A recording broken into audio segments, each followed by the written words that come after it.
Hi, and welcome to another video. Today we're going to be talking about FLHAs, or Site-Specific Hazard Assessments.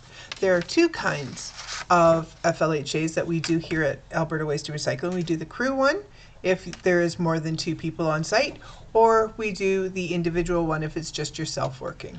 Alright, today in this video we're going to be talking about the crew FLHA, or Site-Specific Hazard Assessment. We use those terms interchangeably in the industry, so FLHA and Site-Specific Hazard Assessment are the same thing. Alright, FLHA is Field Level Hazard Assessment, Site-Specific Hazard Assessment, same thing. Alright, so in the crew, the first thing we're going to do when we start, after we get all settled in, we're going to do our paperwork.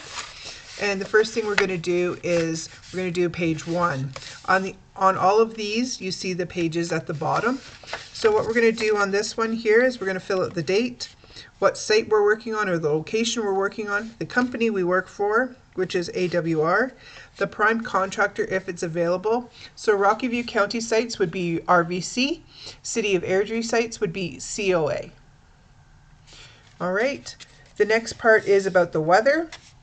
Work affected by weather, yes or no.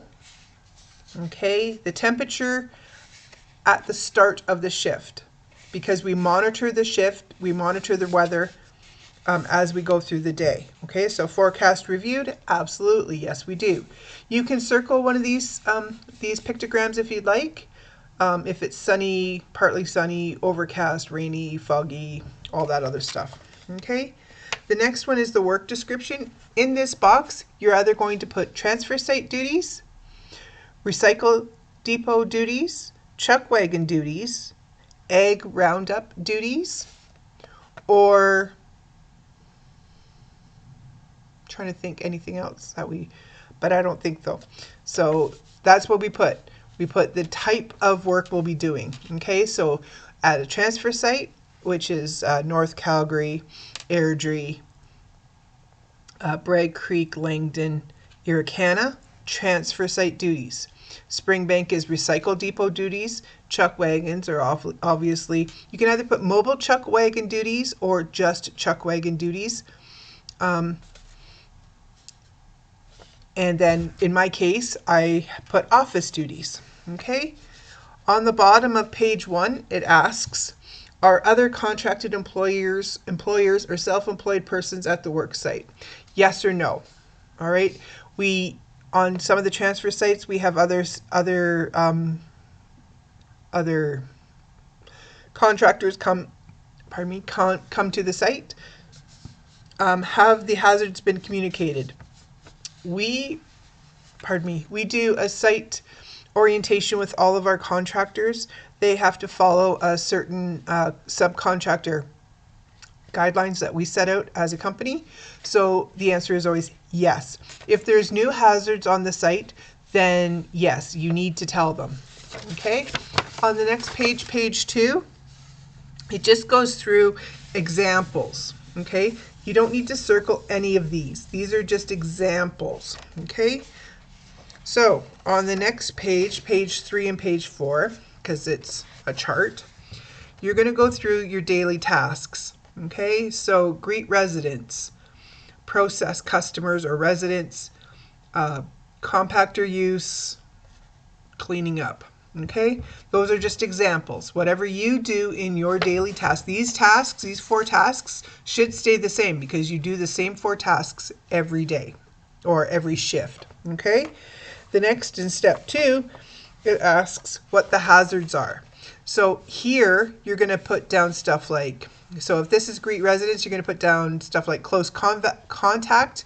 We're in the middle of a pandemic here, so it would be COVID-19. And then say harassment. Okay, you're going to do that for each of these tasks that you have here. You're going to put down what are the hazards, actual or potential. Okay, so stuff like compactor use, pinch points could be a potential hazard. Jamming could be a potential hazard. Okay, so these are things that could create a hazard or actually become a hazard, okay? And then in the last step, step 3 here, you're going to put down the kind of control. So on the bottom of page 1, it shows you the hierarchy of controls. There are 4 kinds of controls. There's engineering controls, which are things that stop us from getting to the hazard, physical things. Then there's administrative controls, which are things like safe work practices, safe job practices, signage,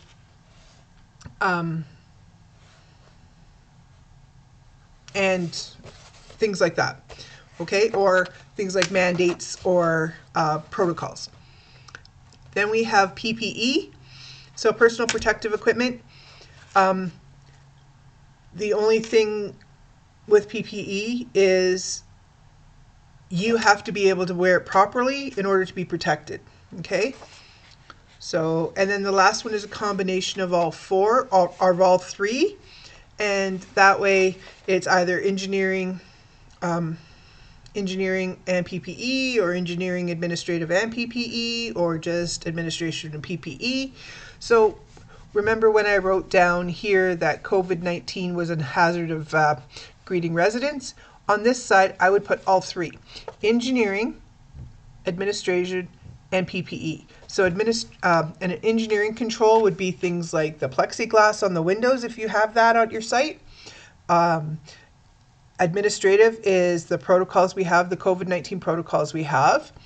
And then PPE would be things like masks, gloves, goggles, if you want to wear them, okay?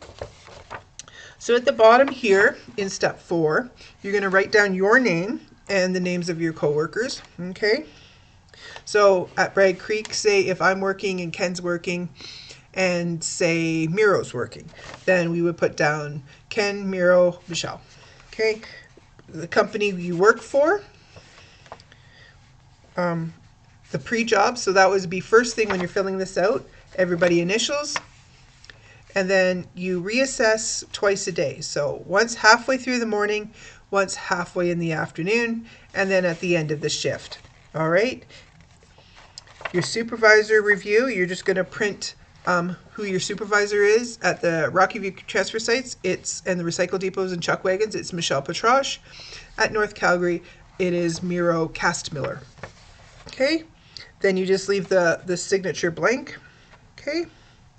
Now, if there's any contractors, they also need to sign this, and that's where they put their name, what company they work for, and where in the day they came. So if they came at lunchtime, their pre-job would be lunchtime, and then at the end of their shift. And if they're still there in mid-afternoon, then they sign here in the reassessment column. And then the contracted employer review, they would print their name and sign. Okay. At the bottom here in step 5, this is where your reassessment comes in. So if things like high winds start or a blizzard starts, those are new hazards. So you would put the time. The newly identified hazard can just strictly be high winds. And the controls with high winds, it would be administration. Okay, so that is the page 2, 3, and 4. Okay, on the back of this, or page 5, we have emergency response reviews. So the ERP reviewed, where your first aid kit is, where your fire extinguishers are, where your IWAS station is, where the muster point is, the first aiders on site. You can just use first names on this, okay, because sometimes on sites we have more than just 1 or 2. Okay, and the emergency number or the radio channel that you're using for the day. This part here is a toolbox talk section. So if you have a toolbox talk, it's just a quick one of those, what the topic was, the inspection or incident review, so what your toolbox talk is, what you're reviewing, and then at the bottom here what your action items are, or what things need to be recalled while you're dealing with some of the things that happened in the day. If you don't have toolbox talks, it's perfectly fine to leave these blank. Okay, and this page 6, the final page, okay, it asks, is the area clean? Yes or no. Is the job complete? No. The job is never complete unless it's a specific thing. Okay, are we Are permits closed out? No. We only have oil tank permits, and those are not closed out. Or in permits case, you can put NA if you don't have any permits on your site, like at the recycle depots, the chuck wagons, the egg roundups, and the office. We don't have any permits here, so you can just write NA. Okay, were there incidents? Yes or no? If there were incidents, you write in this comment section, please refer to incident, or please refer to near miss, or whichever. That's where you write that down. Now, any other comments you have are things that need to be addressed in between site inspections. So on a Saturday, if, say at Langdon, the diabetes shed blows over, you would write that here, diabetes shed blew over, because it's your Wednesday site inspection, and the monthly site inspection are not always on the same weeks. So if we write it here, and these get sent in monthly, or with your paperwork, then we have an idea of what's happened that day when we go through them at the end of the year. All right, so that is how you fill out a Crew FLHA or a Crew site-specific hazard assessment. We're going to do the individual ones next. So if you have any questions or comments, please go ahead and give me a call. You have my number. And I guess that's it. Have a great day, and we'll see you in the next video.